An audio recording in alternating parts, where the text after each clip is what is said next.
18-hole Nicholas design, award-winning golf course and clubhouse will leave you green with envy. We don't just say, we do. It's City Way.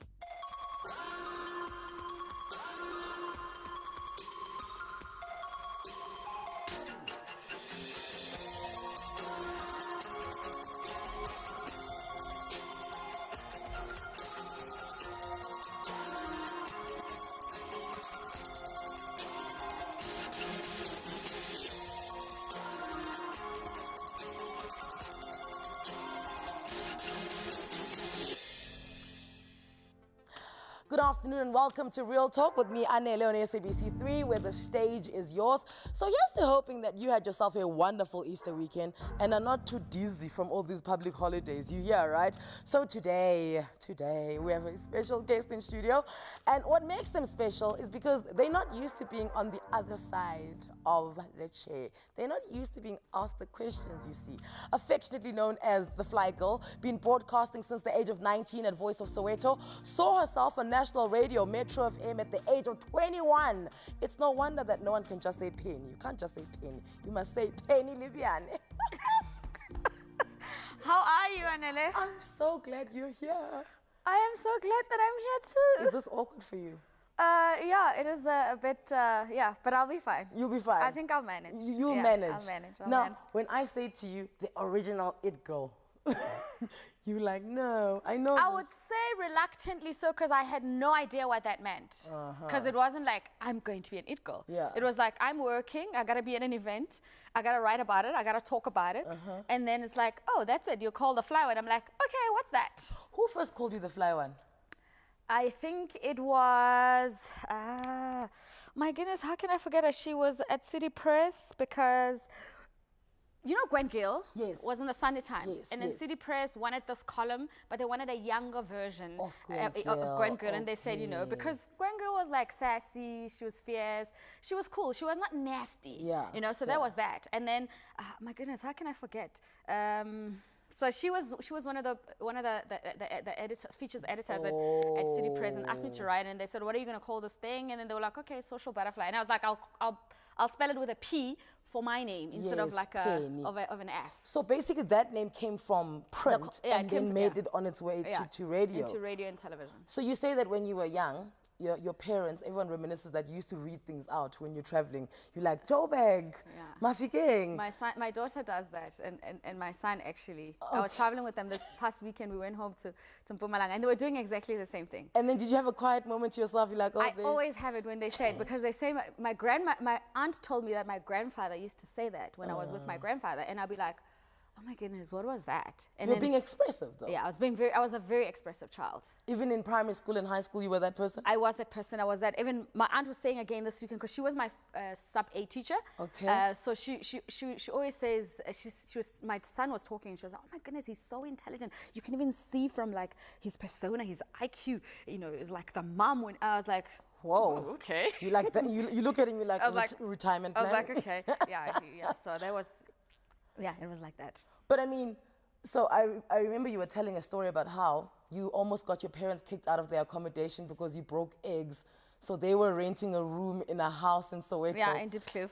In Zone Diepkloof. 2, And yeah. the owners of the house used to sell eggs like they were dwellers on the street. No, they were not selling eggs. So you know there were no fridges. Yes. So at dining room, you'd have the eggs underneath the sideboard. groceries You know there. the sideboard? Yeah. Yeah, so they have there. So me, I was like, click, click, click, click, click, the eggs. And then the landlord once or twice, and she was like, Kaloko, this is my house. This is our grocery. This child of yours must, you know. And then I was shipped back to my grandmother at 3 years old.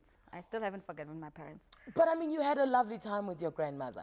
I did. Yeah. I mean, I lived with my grandparents both on my mother's side, and then on my father's side, I lived with an aunt, I lived with an uncle. I'm like that child that was just like blocked, you know, But everywhere. Which yeah. is why you have a relationship with all of your elders now. They remember you so fondly because they got to spend time with you. Yes, I did. I got to spend time with like most of my family on both sides. Got to actually understand both the cultural dynamics on Yes. different sides. Got to have relationships with both my grandparents, and it kind of like in a way just gave me a sense of like where my parents come from, their story, and that shaped you know the person that I am. Would you say it gave you your grasp of languages because you can talk to anyone, and I think that's a very big part of your success. I come from a part of the country which is like a, you know, sort of like a very multicultural, diverse part of South Africa. Yes. And, you know, there were Shangaan-speaking people. I had cousins on that side. Yeah. There were Swati-speaking people. I had cousins on that side. So it was a melting pot. And then it's also like, Bushbuckridge is almost closer to Mozambique or Matiport. Yes. So also so I knew that there's a difference between the Shangaan that we spoke in South Africa and the Shangaan that comes from Mozambique. Oh, wow. So those are the kind of the things that I grew up on. So that truly gave a sense of like my diversity, my groundedness, my understanding of like, you know, people and their journeys and just, you know, context of South Africa. So when I got to high school, I got to interact with Xhosa people for the very first time, you know, in high school. That's why you're here. Yeah, that's why I'm here. You That's know? why you're here. So most of my Xhosa friends will say, "Are you sure you're not Xhosa?" And I'd be like, "No, I know. But kaloko the right side, the corner up and corner up." So same thing with Sotho-speaking people. When I got to live in Katlehong, I interacted with Sotho-speaking people from Tabanchu. So there's a difference. When you meet people from Tabanchu as well, when you meet people who come from like, you know, they speak pure Xhosa. So, or pure, the pureness of the language. So that's the first expression of the language that I had. That you ever I ever had. had. So even by the time I got interacted with Joburg, I understood the nuances of that language and that culture. Yeah. Firstborn of 4 kids. Yes. Which you ended up, you know, you were like the third parent, right? So there's a mom, there's a dad, and then there's you, firstborn. Yes. In a way, do you feel that that kind of cuts your childhood in half, but it thrusts you into a life of responsibility? I think, I mean, I always say that I was an adult before I was a child. I mean, and sometimes I think to a certain extent, I sort of like forgot to be a child. And sometimes I like, I kind of like, it's okay, but then sometimes I find myself mothering other people, you know, being a sister. Most probably in the industry, some people will say, "Ooh, Penny, yeah, she can mother you." Even when she hasn't been asked, she's nobody there. asks her. She's always, "Is your hair right? Don't do that." And I'd be like, "Gosh, Penny, mind your own business." So that's that. I mean, when I was like, I'm probably 9, my brother was like 7. Yeah. I was with my brother in the village. My mom wasn't there. Yeah. You know, go fetch water, help out my grandmother, make sure that he's cook eating dinner. something, wash his clothes. Do you know what I mean? Like those kind of things. Homework supervision, what is that? But then, do you ever then know how to switch off?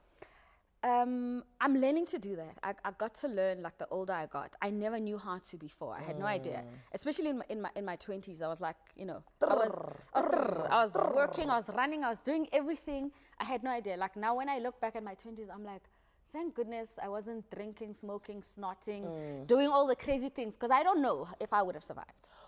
But when you raise your kids, you know, are you aware that you were this parent too quickly, so you kind of watch them to see that they're properly enjoying their childhood? You're like very protective of their innocence because of Yeah, that. I was, and also I was very conscious because I got into the industry so young and I had to interact with like a lot of older people that I could see a lot of things that they're not doing for their kids.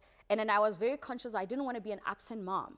So I fought for, like I fought for everything. So I was that parent when I first had when I had my son. You were at the summers and you were about to give birth. Yeah, but I was as soon as I had him, when they said you're going to the summers for, I mean, you know, with radio stations, you're going there on Wednesday, you're going to be there a whole week. I'll be like, sure, I'll upgrade my room to a bigger suite so I can have my child and my nanny. And it was like, why do you think you can do that? I'm like, because I don't want to be the parent who leaves their child back at home and I'm here. You know, and then I was one of those people who would fight for little things. You know, like in radio stations, you get a single room for yourself. For the boys, it's fine. They can bring everybody. You're a girl. You can't do those things. No sense. It makes no sense. So for me, I'm like, okay, I'll bring my kid, I'll bring my mom, I'll bring my little brother. I also, you know, my little brother who was born when I was like 15, 16, he technically became my son. So my son is like my second son. Okay, listen. You and I can talk forever, but we have to do certain official things here. Coming up after the break, even though Penny had to overcome obstacles early on, she wasn't about to let any of them deter her. We'll be back with Real Talk right after this.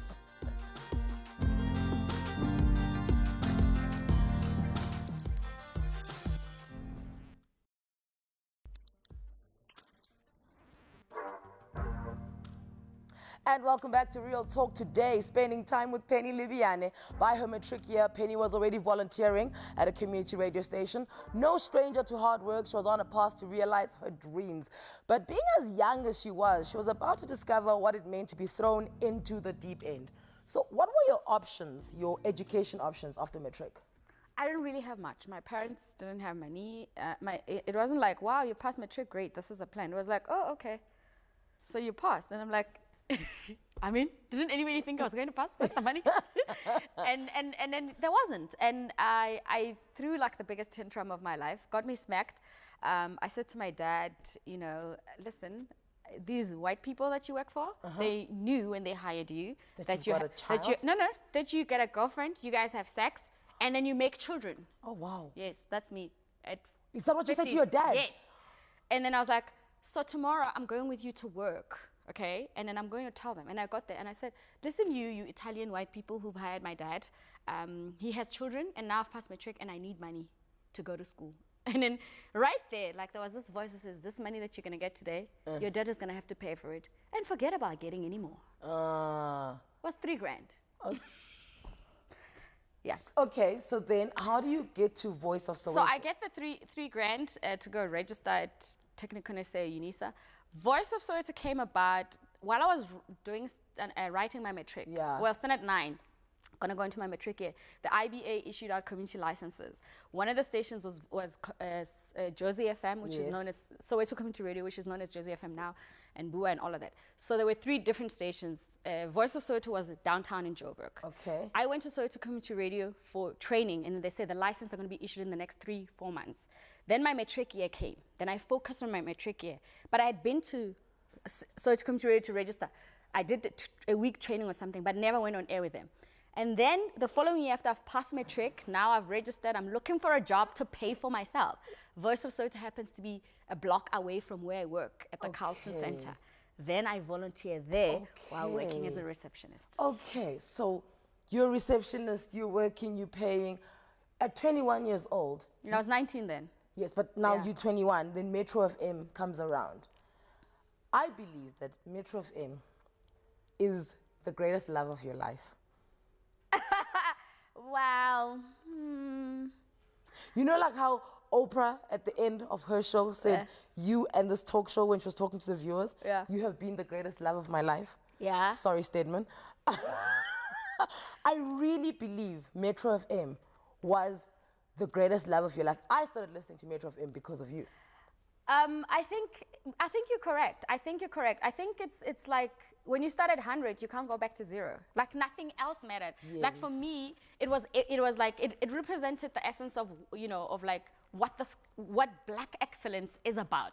I saw it was part of the transition of the story of this country about, you know, if you understand the history of radio, of how it came about, black people are allowed, you know, we're not allowed to do this and to do that musically. We're not allowed to express ourselves. So when we transitioned from Radio Metro, because I was there from when it was Radio Metro, transition to Metro FM. So I saw the blueprint of what Romeo wrote down.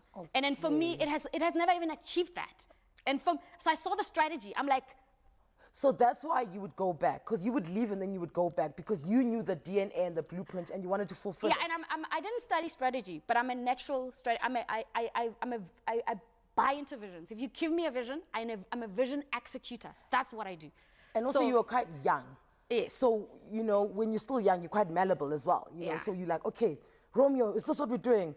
Yeah, and then I knew for me it was like you could become anything that you set your eyes on, and it wasn't just about my story. It was a story about every black person. It was about breaking free, you know, the mindsets where we come from, what we can become, what we were told not to be, you know, how great we can become. So it just. So there were times, because I mean, you made the weekends listenable, if that's a word.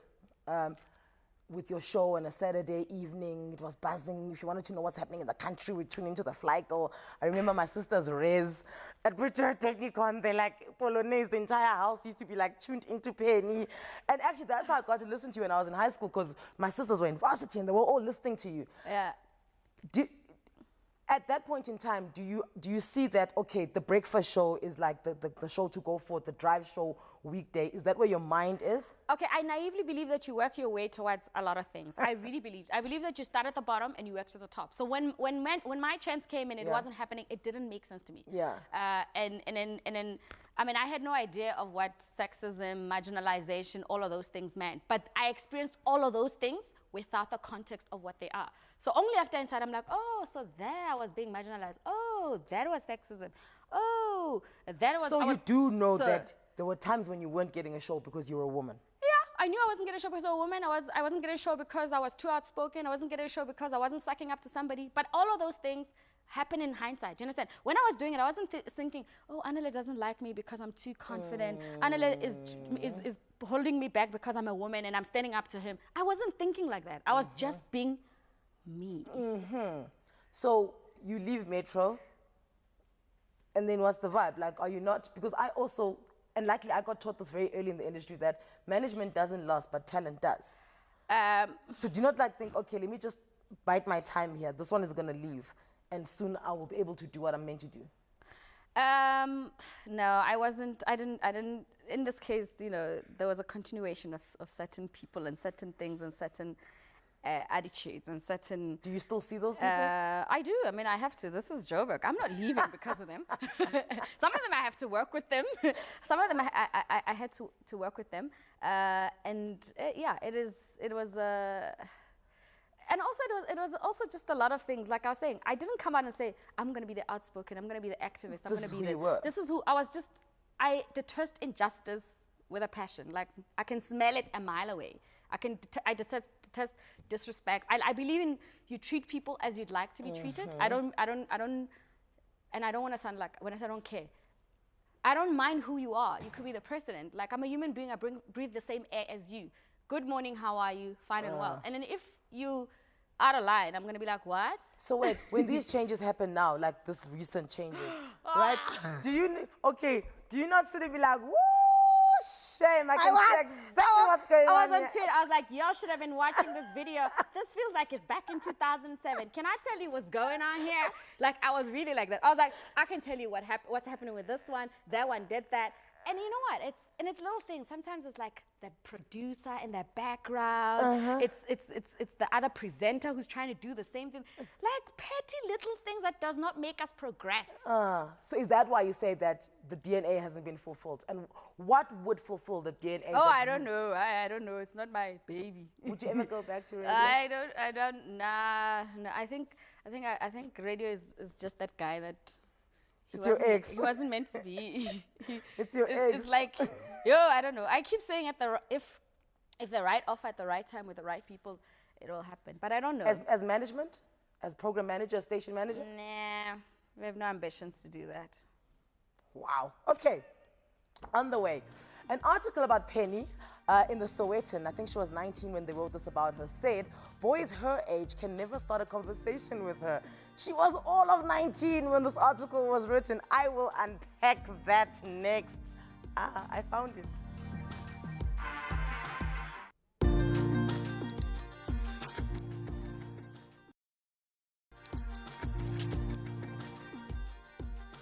Remember to tweet us at Real Talk on 3. You can hashtag Real Talk with Anele. Before the break, I reminded Penny what the Sowetan wrote about her when she was 19 years old. They said that boys her age can never start a conversation with her. Do you remember that? I remember that. It was Junior would say, I used to do 12 to 3 on Voice of Soweto, and I used to have like take these call-ins. And actually what sparked that interview was because I had been speaking to someone who was about to commit suicide. And he was on air. Oh, wow. And then he was listening, and I was talking to this person, and I was talking them out of it. You know, like you were saying, people who listen to radio at night, it's such an intimate space, and they have, like, I meet people now who are like, I used to listen to you when I was varsity studying for my exam. So it was that kind of situation, you know, people who work at petrol stations, police, ambulance. So they would call in, and then he would listen to this show, like, you know, all the time. And he was like, I want to do an interview with you. And I just had no idea. And then well, the boys thing is real. It is real. But it's so, real. okay, so how does a man approach you? I've tried all sorts of tricks to be approachable and accessible. And wait. And then people always say to me, I can't believe you dated so-and-so. I'm like, he was the only one who was asking me out. I didn't even know that he was asking. I was just like, oh, okay, fine, I'll go on a date, no problem. Oh, the same struggle. I know. Oh, the same struggle.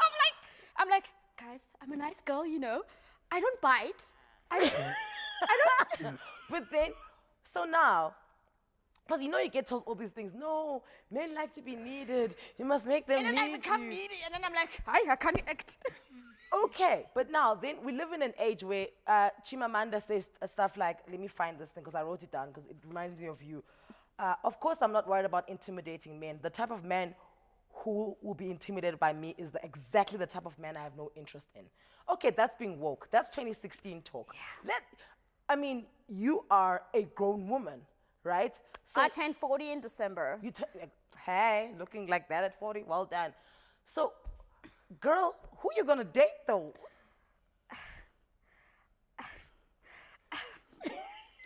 I don't know how this thing is going to work out.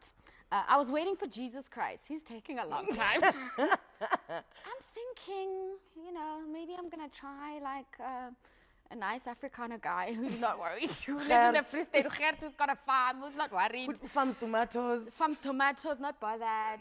Just likes himself his bin, Yeah, I don't know. Man, this thing is very complicated. But okay, fine. Has your energy forgiven yourself for your past heartbreaks?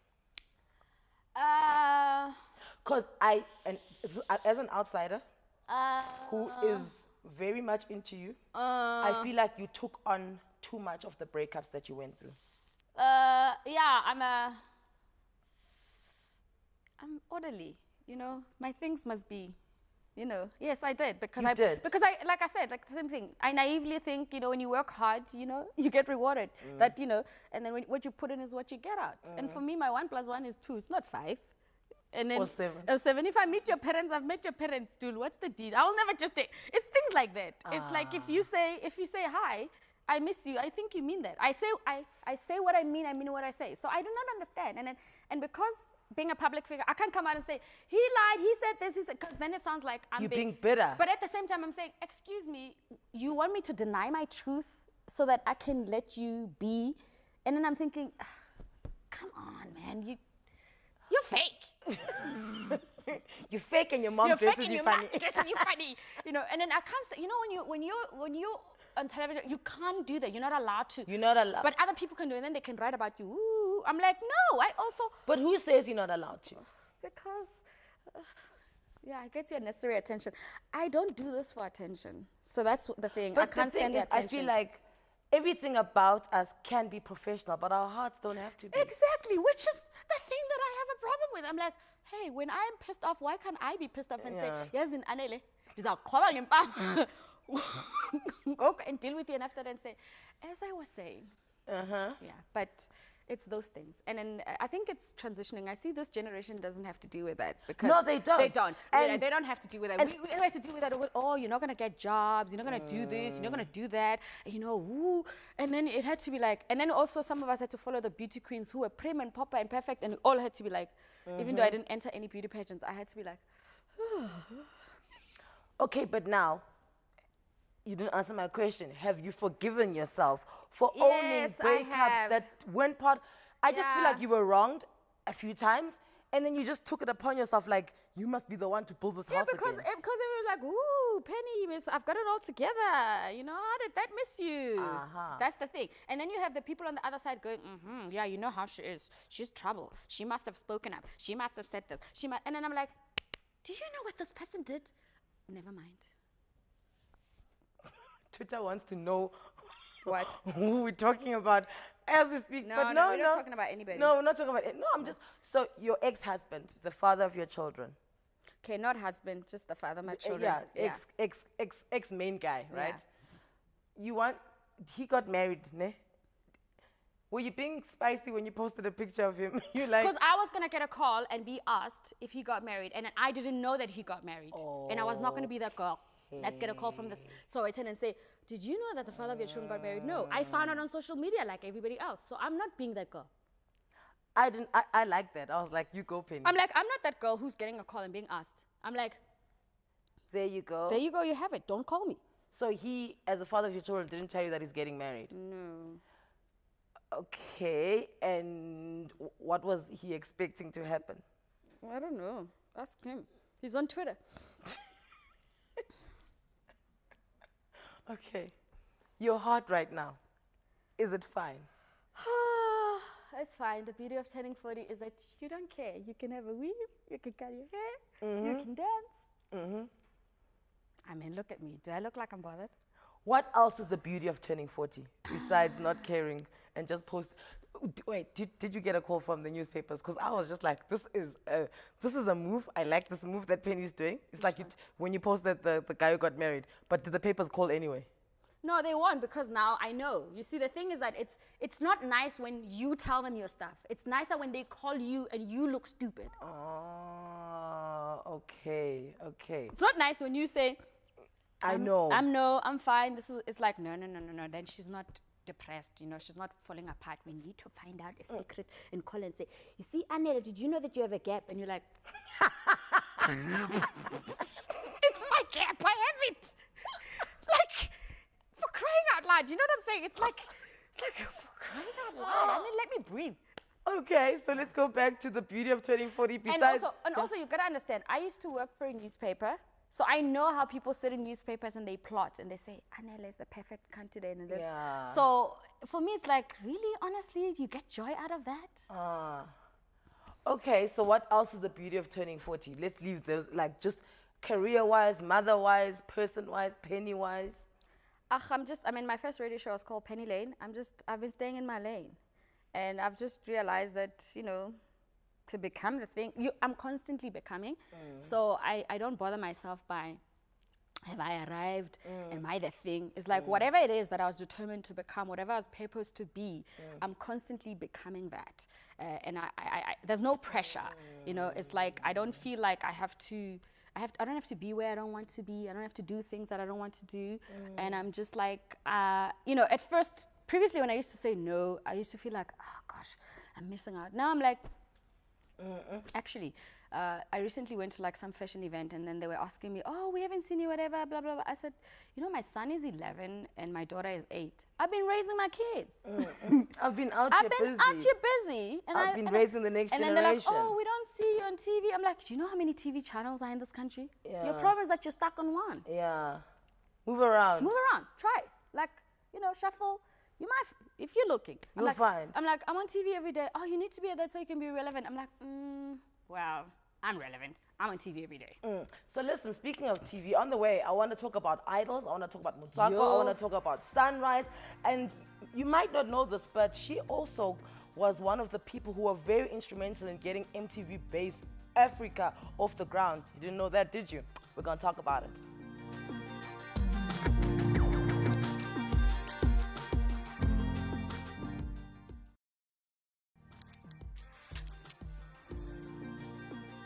Almost 2 decades in, she's still working, still growing, and still has dreams. On the couch today is none other than Penny Lebyane. What was your role at MTV Base?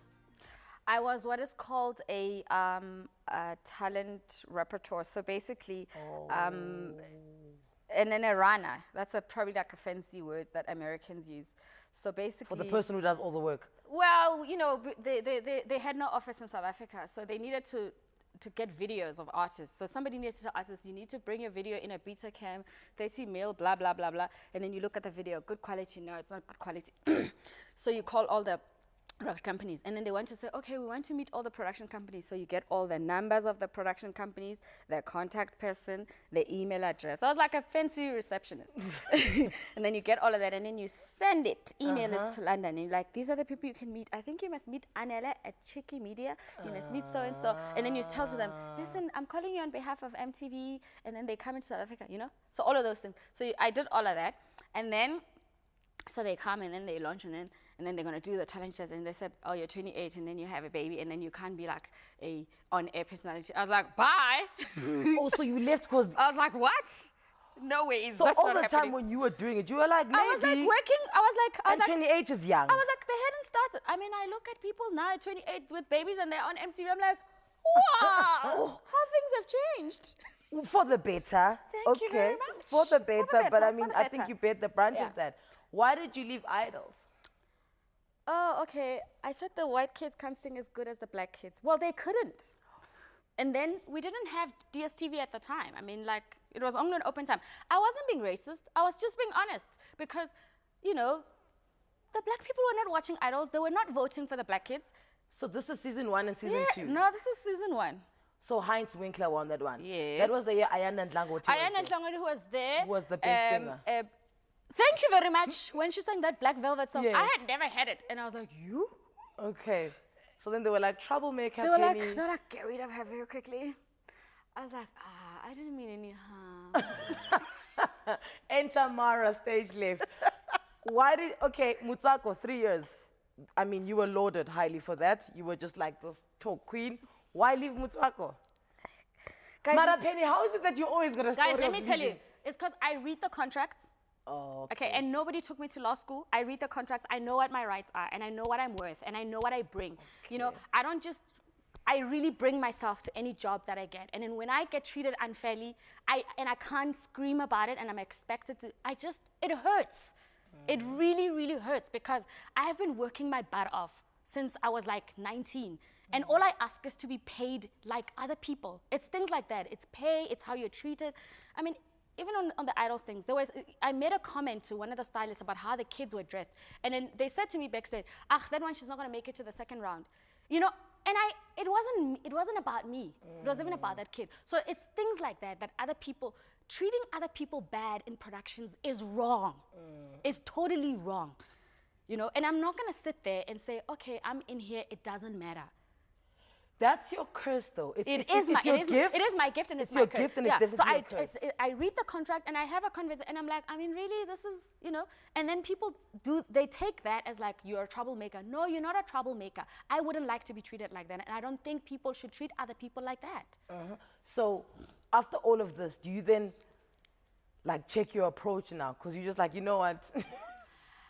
That You know, face says no. Let me tell you, after I left Motswako, I went into I had a breakdown for like a year. I went into a depression for a year, because I asked myself, is it worth me working? And I'm not going to get into the details of what happened, but I was really, really heartbroken. And I was like, it's not worth it. You know, you work, you do your best, you're lauded. What's the importance of being famous when you're not making money? And you know, what's the importance of sitting on television and telling women, stand up for yourself, these are your rights, but you're not doing that for yourself. And then, you know, and you, I can't be a hypocrite. I can't sit and say, raise your voice, and then when I raise my voice and I get treated otherwise. That's the problem that I had. And then I realized that the higher you go, there's certain people who breathe better air than you, whatever that means. You know, so those are the realities of it. And it questioned if I really truly have a gift. Do I have what it takes? Do I care about what I do, or am I just doing it for fame? No, I'm not. I've got a family. I've been looking after my family since I was 17. I have bills to pay. I'm a single mother, and I don't like that label. But those are the realities. You can't hire me, and then when I start speaking on, and you treat me like, you know, shut up, you know, go to the background. No, it's wrong. And then with Sunrise? It's cool. Okay. When they came, though, like, did you be like, okay, Penny, just get in there and then start, because I did.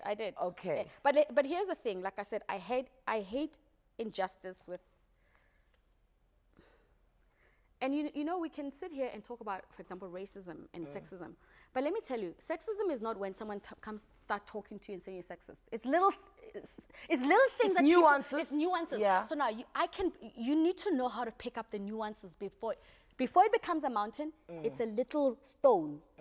So some of us have an ability to pick it up when it's a stone. And I'm like, actually, I don't think that's really kosher. Yeah. And then you look like you're overreacting. Yeah. Or someone says, and she's dramatic. Why are you so dramatic and you're so loud? And I'm like, okay. Where am I again? Yeah. You see, it's like people can talk about being lit, being awoke, whatever. You see, you can be lit and awoke, but to them it's like the approach. It's like, you know, exactly that. You know, teach the girls to be strong and stand up for themselves, but not too much. Not too much because because they'll they'll scare the boy child. Yeah, And then, be independent, but don't be too independent. You know, allow him to buy you airtime sometimes. And Anele, I'm also having this conversation with you because I'm having this conversation. Yes. Probably I couldn't talk to anybody this way that I'm talking to you because it's, you know what I mean? And it's like that. I'm like, okay, fine. You know, we're all great on radio, whatever. Pay us equal. If you're on breakfast, pay me as equal as you pay the boys. Yeah. I didn't have to wait for 2017. I knew that back in, I'm like, okay, so he worked from the bottom, he's on drive. What is it going to take me to get to drive? Then I work. When I'm close to get to drive, oh no, you know, you might fall pregnant. Really?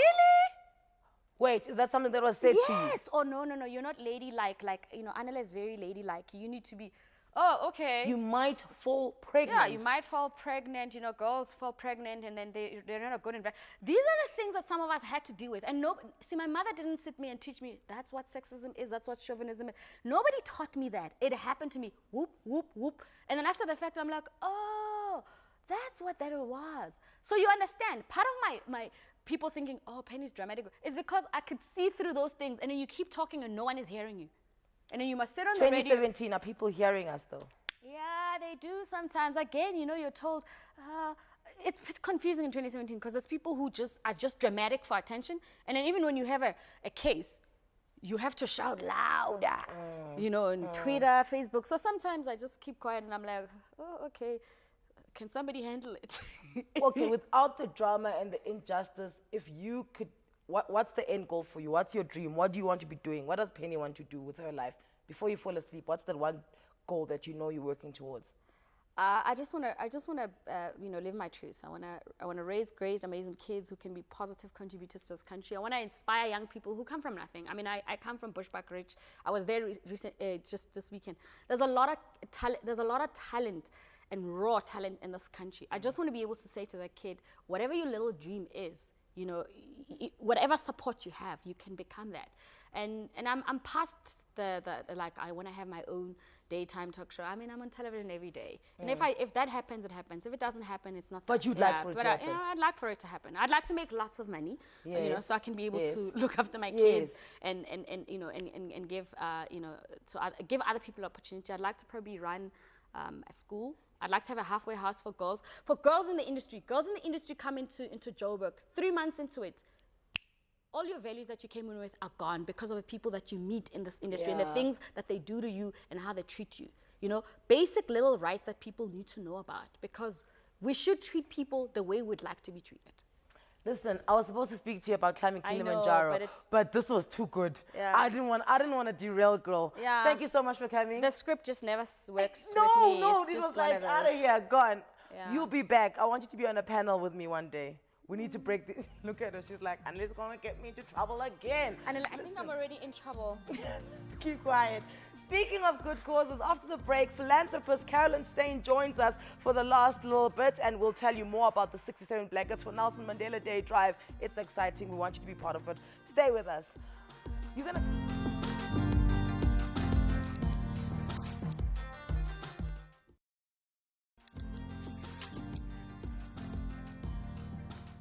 And welcome back to Real Talk with me, Anele. Trending at number 6 on Twitter. Thank you. I know it's you. Hashtag Real Talk with Anele at Real Talk on 3. That's where you can get hold of us on the social media streets. Now, this is our last segment, and joining us is Carolyn Steyn, who's one of my besties. She started the 67 blankets for Nelson Mandela Drive. Before we chat to Carolyn, let's take a quick look at what 67 blankets is all about.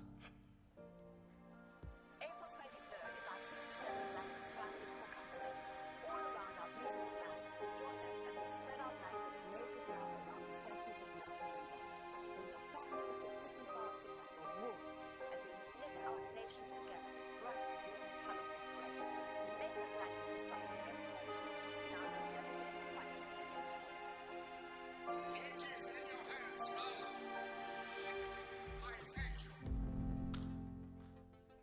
This year, the 67 Blankets Drive is growing to even greater heights. So let's hear it from the knitter's mouth. I want to say horse's mouth, but it's not the same. I don't know what I'm looking for. Carolyn Steyn, she's here. Obviously, knitting, crochet. Oh gosh. This is for you, Anele.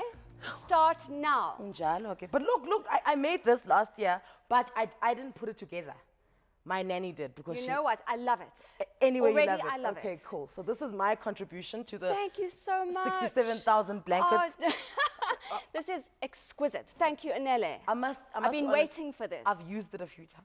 That's all right. Okay, This good. is going to keep someone less fortunate warmer over all their winters to come in the Okay. name of Madiba. So thank you. So aren't you, I mean, having been close to Madiba, aren't you like getting a little bit frustrated with like the traction getting slower with Nelson Mandela Day? Do you not feel like it's getting I have no idea. I know that with 67 blankets for Nelson Mandela Day, this is called a knitting revolution for Madiba. People are busy at home, in parks, in restaurants, in theaters, not just in South Africa, but in Washington, D.C., in the United States. All the Girl Guides are involved. Oh, nice. There are homeless people in London making blankets for other homeless people. I got a letter from Italy the other day. I write to you from Assisi, precisely the land of St. Francis, and we want to become involved with the 67 Blankets for Nelson Mandela Day project. We are weaving our nation together. We're weaving together people from all religions, races, socioeconomic backgrounds. Tell me about the prisoners, because prisoners are knitting as well now. It is amazing. Who would have thought that a crochet hook and wool would go in? Who would have thought that these feet would find themselves in jail? But you know, I spend a lot of time in jail. It's very difficult to get into jail unless you do something wrong. But 67 Blankets is really changing lives behind bars. A prisoner talks about, or should I say an inmate, talks about the fact that we are knitting together broken lives. With 67 Blankets, we are knitting together broken trusts. With this project, we are finding our humanity again. And so that really speaks to me. So I love the work that 67 Blankets is doing in correctional centers around South Africa. Men serving life sentences, making blankets for communities on the outside affected by crime and violence and poverty. This is also a fight against poverty. And now, I want to talk about the crits that you do get. You're not exactly poor. Why don't you just buy the blankets? Very good question. And I have been asked that question many times. And I did think, you know, why not buy blankets? But when Zelda challenged me to make 67 blankets for Mandela Day, I asked my sisters, they both said they'd make a blanket. My friends, I don't have 67 friends. So I put it onto Facebook. And what has happened in the process? At the end of the day, people get a blanket made with love. Okay. And communities are being forged together. So really, people you'll find that would never normally meet each other come together through bright, colorful thread. When I say we are binding our nation together, you literally are. We literally are. When a journalist says 67 Blankets is an initiative that is binding together our nation in a way no government has been able to achieve, you know, those are very powerful words. Where our country is at odds with each other, you know, we really, but this is such a beautiful movement. So why not buy a blanket? There are people that do that, but we accept blankets made with love. Guinness Book of Records. Yes. You're in there. Were you in there and then somebody kicked you off? Yes. So at April 23, 2014, at the Union Buildings, we covered the Union Buildings at With Madiba's blankets, statue. yes. A sea of blankets as far as the eye could see in every direction. And we got into the Guinness Book of Records. And then a few months later, India hupsed our title away from us. And then South Africans love a challenge. So we rolled up our sleeves. I got you involved. I got Trevor Noah knows how to crochet. I mean, children, prisoners, next door neighbors, everybody rallied. And we beat India. South Africa beat India in the Wool Cup. So do we now have the record again? Yes, we do. Okay, good. We are the proud holders of the Guinness record. Because we're very competitive. For the largest crochet blanket in the world, which we did at Drakensberg Correctional Center last year, in the wind and the rain. But you know what? The show must go on, and we did it. So you've got something coming up. You've got something that you're doing this weekend on Sunday. Okay, right. April 23 to mark 23 years of democracy. All around South Africa, around the statues of Nelson Mandela, we are going to arrive with our families, our picnic baskets, our wool, our blankets made with love. Thank you, Anele. And Florence. Yes, and Florence. Thank you, Florence. And we're going to just have a nice kuier. Okay. You know, and weave our friendship and then our leave family. the blankets there. Leave the blankets there. Our 67 Blankets ambassadors all around the country at the capture site in Howick. At the statue, at the Union Buildings, at Mandela Square, at Mandela Foundation, all over the country. We've got a fabulous ambassador in Bloemfontein, Lindiwe Mguni. I mean, I love you, girlfriend. You are doing an amazing job. So, so we're going to come together in what we call our 67 Blankets family hook up day. Oh, Carolyn, who so taught you people, hook up? come join the knitting revolution for Madiba. This is so powerful and so beautiful. It's such a good wool movement. My husband says, you know, my baby, I say, you know, we don't have a big bank account. We are a registered MPO, but we don't have a big bank account. We trade in wool. He says, my baby, you trade in good wool. So trading in good wool has become our tagline. And what's the story here? We need to do this. We've got 10 All right. seconds. Okay, What's 10 that? seconds. Next year, April 24, we're going to create the largest portrait blanket in the world of the face of Nelson Mandela. Our National Commissioner, Zach Modise, has given us permission to do this at Zonderwater Maximum Correctional Center. And so we need blankets measuring 160 by 160, precise measurements, precise colors. We're going to show the world what we are doing to keep Madiba's legacy alive. Next year is his 100th year. And that's all we have time for. I'm going to go home and attempt to make another one. It'll take me another year. A big thank you to Penny Lebyane once again for coming through. And of course to Carolyn Steyn for taking the massive task and helping others. And in the same breath, celebrating the loved and never forgotten Tata Madiba. To you at home, don't forget about your chance to win your at-home e-gift card with 5,000 Rand. Every single week, we give one away. So make sure that you follow the instructions on the screen. Till next time, which is tomorrow. Cheers. Okay.